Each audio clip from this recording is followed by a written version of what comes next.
All right. So we're here with our minutes. This is what I call her minutes.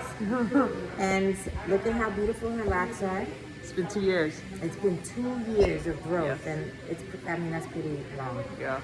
But what we're going to talk a little bit about today, and we're going to get up close and personal, is dandruff, right? And we all have it every once in a while. Seasons change, all these things, and I even get it. So we're going to talk about dandruff and how I like to go about it and what products to utilize that are nice on the scalp, right?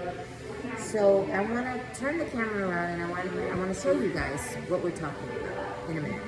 So, okay. Be transparent. So here it is. Right in there, and these are patches, right? And this is what it looks like. Okay? And this is called Seborrheic Dermatitis. Okay? And I love to do a little trick, and I'm going to show you what we're going to use today. This right here is the holy grail of holy grails, right? But we're going to do it a little bit differently. I'm going to take the shampoo and I'm going to pour it in a bowl. And this is a very soft brush, very, very soft brush. And we're going to apply it dry on the scalp. Okay? And I'm going to show you how I do that. So I'm going to go ahead .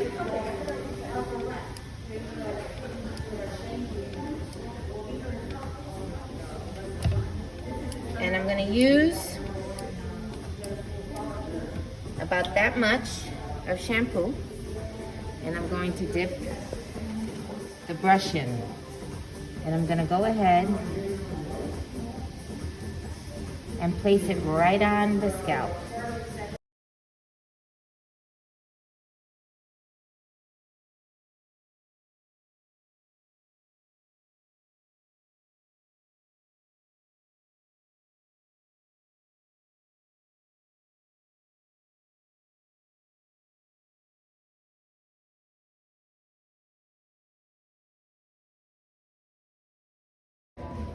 Okay, so we're back. It was just sitting, okay? I didn't really go in there or do anything special. I just let it sit. Now we're gonna go ahead and wet it.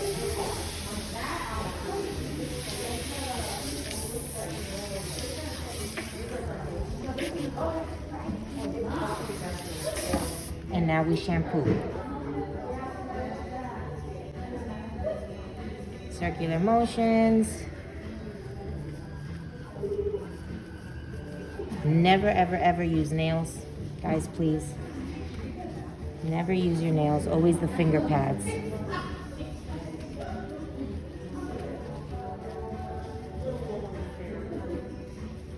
Areas of concern for Amina, her hairline, right in here.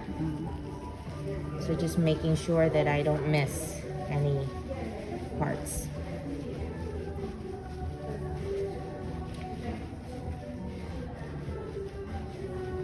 And this is a form of self-care. You know, making sure that we get time for ourselves.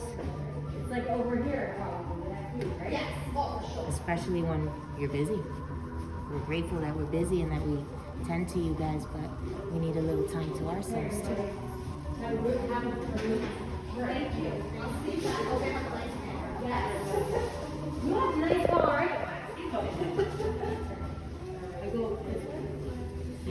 love you. Oh, that way. Love you. Whichever way, but just not downstairs because it's hot. Thank you. Yeah.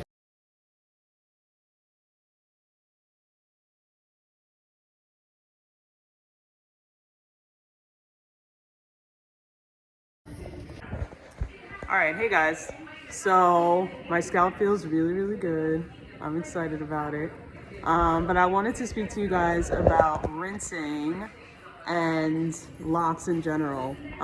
So when you have locks, whether you color your hair or just wash it and condition it, product that you use, you really want to choose products that will come out clean. because in essence, a lock is just a knot that's uniformly formed.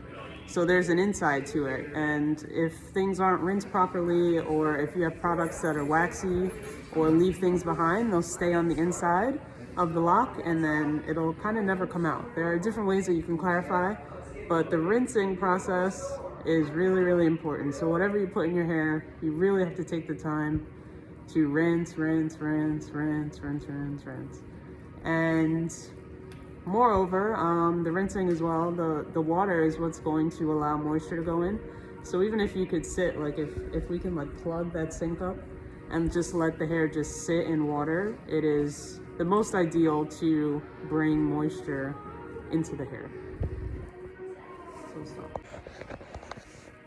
Now we're doing part 2, and that's just conditioning, right? So I'm going in, making sure that I'm conditioning the scalp, conditioning the hair, the lock itself, and really getting it in. One way that I like to go is going against the lock so that it really just gets in there.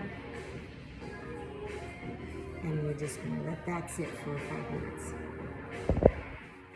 Okay, guys. Okay. We styled it. And right over here you can see how juicy and fresh her scalp is looking. And it feels great. And it feels great, she says. And we just styled it so you can see. And this will last her a few. And look, her scalp looks beauteous. I hope this video helps. All right, guys, till the next one. Bye, Mina.